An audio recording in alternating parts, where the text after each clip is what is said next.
effective. And this fact gives us an enormous opportunity to do good things, but it also tells us we have to do the right thing.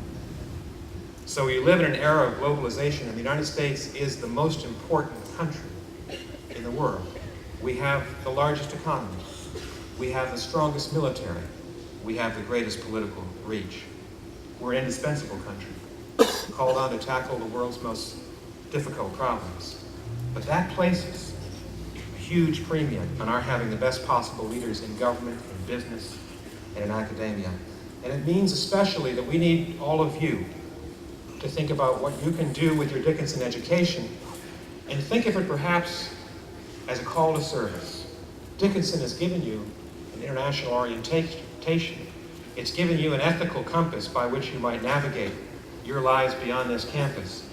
And it asks, as President Kennedy did a long time ago, what you can do for our country, but also more importantly for the world. Gandhi put it differently. Gandhi said, you can be the change you want to see in the world. So don't wait for someone else to empower you.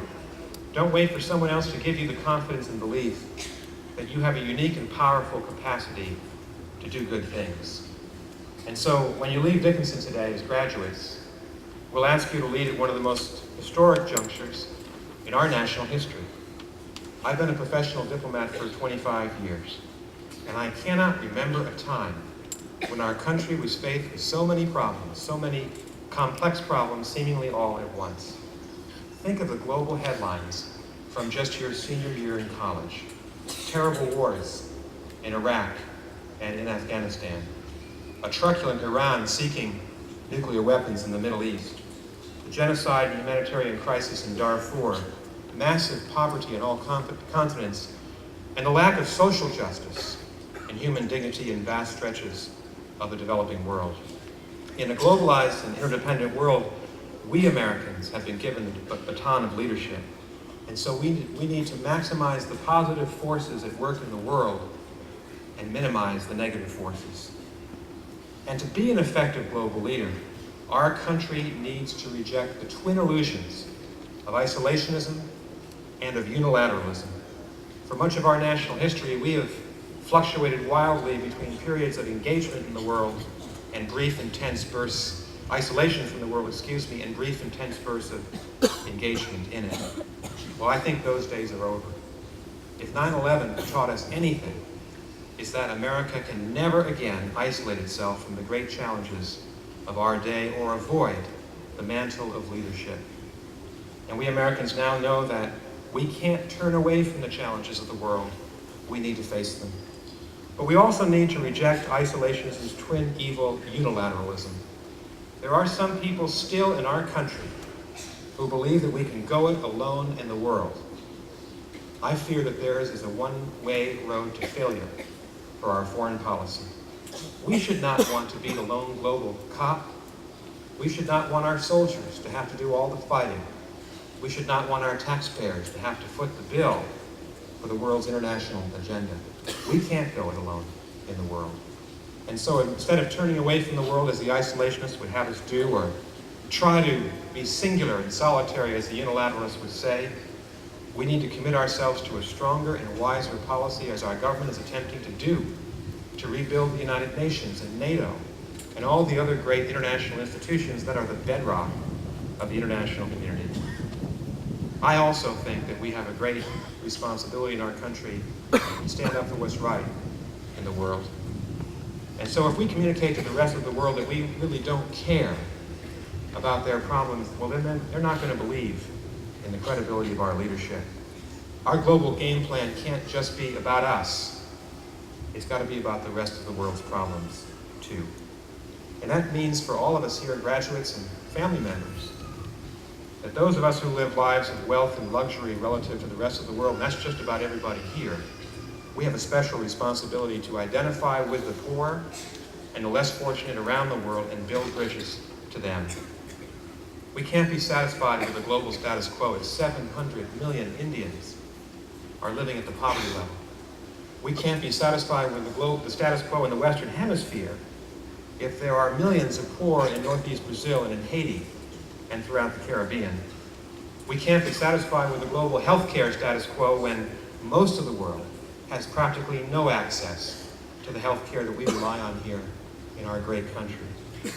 And so, my basic message to the graduates today is if your generation of Americans is to provide global leadership that is convincing to the rest of the world, then we need to speak out more forcefully for the most deeply felt human desires.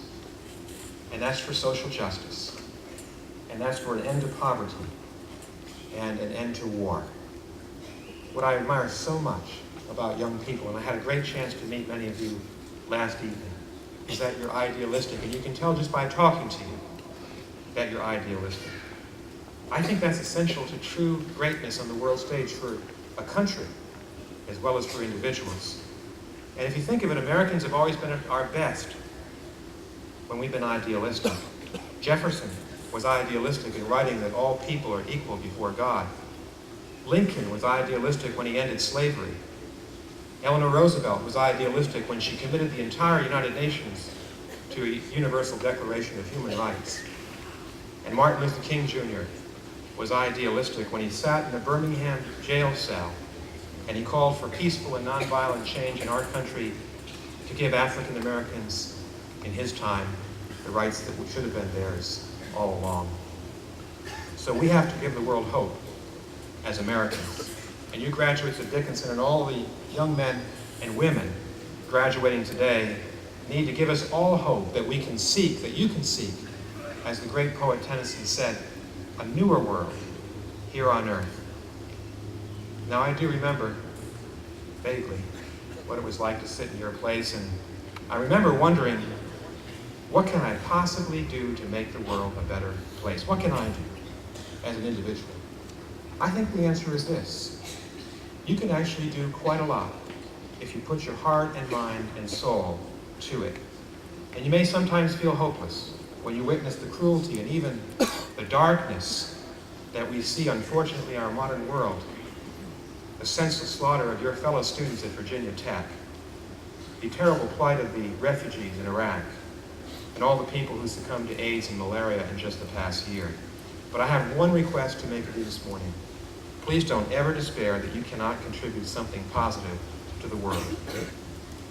So as you leave Dickinson today, think about that call to service, which is the responsibility of every man and woman in our society. Think what you can do in government service to help us create a more peaceful world. What can you do as business leaders to be ethical leaders, ethical stewards of our capitalist economy? What can you do as doctors and lawyers and nurses and civic leaders to strengthen bodies and minds and communities? Well, if you're looking for role models, you've got these terrific people who've been honored by Dickinson today. Jennifer Holman, Doug Flutie, John Grubb, and Walter Beach. But you've actually got role models sitting around you here, your parents and your grandparents. Many of your grandparents are here. I met a few last evening. And they're rightfully called the greatest generation because they overcame the Great Depression. And then they defeated Nazi Germany and Imperial Japan in the most terrible war of all time. And your parents are certainly role models because they launched the great crusade to end racial segregation in our country. And they put men and women into space. And they learned how to condense a library full of books into a single slender disc. And they transplanted hearts. And then we are finally ensuring women equal rights before the law in our country. So your grandparents and parents have spoken the essential human truth that everything is possible. And that your hopes can be realized if you believe in yourself and think of your life as public service. When he campaigned for president nearly 40 years ago now, Senator Robert Kennedy asked us to remember the words of the Greek poet Aeschylus, to tame the savageness of man and to make gentle the life of this world. That is a great and worthy goal for Dickinson, and it's one that your class can unite around. And so as you set out today, may you retain the will to take risks, the strength to be courageous, the spirit of optimism that is particularly American, the importance of defending our great country, and the imperative of keeping alive the dream we don't talk about enough anymore. The dream of peace in our communities, in our country, and around the world.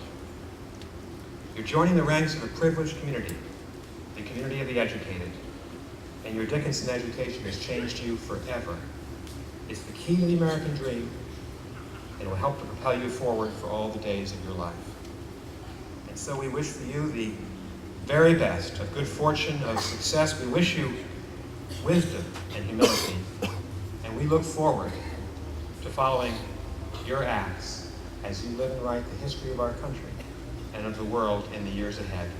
Congratulations to all of you. We're thrilled for you. Thank you very much for listening.